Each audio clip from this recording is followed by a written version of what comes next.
मध्यम वर्ग, पढ़ाई तो हो गई, सफल वर्ग, सीखना कभी खत्म नहीं होता, यही सोच करोड़ों का फर्क पैदा करती है। इन मध्यम वर्ग की बातचीत में महंगाई एक मुद्दा है, अमीरों की बातचीत में दान एक उद्देश्य है।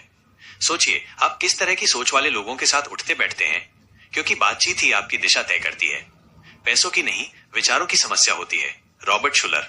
अगर आप अमीरों की भाषा और संस्कृति नहीं समझते तो वो आपको कभी गंभीरता से नहीं लेंगे। सोचिए आप किनके साथ उठते बैठते हैं। मध्यम वर्ग को शिष्टाचार सिखाया जाता है, पर अमीरों को अपनी ही अलग भाषा और संस्कृति विरासत में मिलती है। अगर आप अमीरों के दायरे में शामिल होना चाहते हैं तो सिर्फ कपड़े नहीं, संवाद और सोच भी बदलनी होगी। मध्यम वर्ग की शिकायतें अमीरों की सभाओं में वर्जित हैं। शिकायत करना छोड़ो, सपनों की भाषा बोलो, क्योंकि अमीरी एक नेटवर्क भी है, सोच का, व्यवहार का, संस्कार का। अमीरों को समझना है तो उनके बीच रहना शुरू करो। टेनिस खेलो, चैरिटी इवेंट्स में जाओ, पाम बीच जैसी जगहों पर घूमो। जैसे भाषा बोलने से देश जुड़ता है, वैसे संस्कृति समझने से वर्ग जुड़ते हैं। दुनिया दो भागों में बंटी है, एक जो सिर्फ जिंदा रहना चाहता है, दूसरा जो अपने सपनों को जिंदा करता है। फैसला आपका है, आप कहां खड़े हैं। सिर्फ नए अमीर ही पैसों पर चर्चा करते हैं। असल अमीरी चुपचाप इंपैक्ट करती है, जितना शांत उतना प्रभावशाली। शब्द नहीं, आभा बोलो।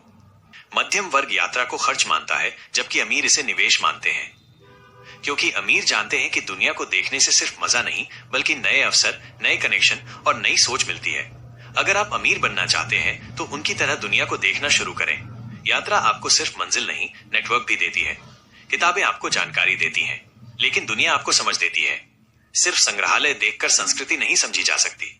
अमीर लोग जानते हैं कि जब आप किसी देश की मिट्टी पर चलते हैं, वहां की हवा में सांस लेते हैं, तभी आप असली ज्ञान पाते हैं। यही ज्ञान उन्हें बाकियों से अलग बनाता है।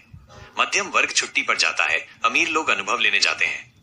मनोरंजन एक स्तर है, लेकिन अनुभव से मिलने वाला ज्ञान आपकी सोच बदल सकता है। जिनसे आप मिलते हैं, जहां आप जाते हैं, वहीं आपकी अगली सफलता की चाबी छुपी होती है। लोग उन्हीं से व्यापार करते हैं जिनसे वे जुड़ाव महसूस करते हैं। और जुड़ाव कैसे होता है? साझा अनुभवों से, सांस्कृतिक समझ से और उस भाषा से जो पैसे से पहले दिलों को छूती है। दुनिया को देखें, उसे समझें, ताकि दुनिया आपको अपना बनाए। मैं एक भिखारी बनकर अपना पैसा राजा की तरह खर्च करना पसंद करूंगा, ना कि राजा बनकर भिखारी की तरह। Robert Ingersoll.